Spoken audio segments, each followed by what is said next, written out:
Colorado's election workers are preparing for Election Day in all the usual ways, testing machines, preparing ballots, and they're also preparing in the new ways, adding bulletproof glass to offices and monitoring online death threats from conspiracy theorists. Our Mark Salinger shows us why Colorado is a particular target of the extremists who believe the baseless lie that the 2020 election was rigged. Election Day is getting close. The number of threats election workers are facing is going up.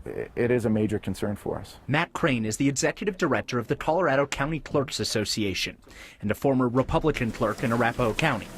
The final weeks leading up to November 8th worry him. My biggest concern is that there is going to be something that happens where somebody takes a shot at or tries to physically harm an election official. While the focus in 2016 and 2020 was on cybersecurity and foreign involvement in our elections, this year Matt searches for information constantly about new threats against his team that administers elections.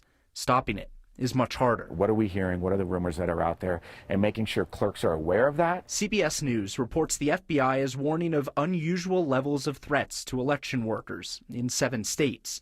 The FBI won't confirm that report to us, but Matt isn't surprised Colorado is on the list. He's living through it every day. We've had people who have put in bulletproof glass. We've had people who have put in dividers higher so people can't see in, increased cameras, increased access controls. There's a lot of things that have gone on over the last 2 years. Matt says his Republican colleagues have been on the receiving end of the majority of the threats, coming from people mad at them for not supporting the lie that the 2020 election was stolen. When you have Republican election officials that walk into these meetings and stand up and say, wait a second, that's not true, and we can prove it. And then it's those people, it's people in those meetings who then come after them. They start trying to assassinate their character. Focusing on security, both of the ballots and the workers. Oh, it's disgusting. It's abhorrent, but it's the world we live in right now. Matt says he sees an increase in threats after specific events. For example, when Mesa County Clerk Tina Peters was arrested, he saw more threats against election workers across the state. Now he's monitoring things like online talk of groups organizing to go out to drop boxes and watch them on Election Day.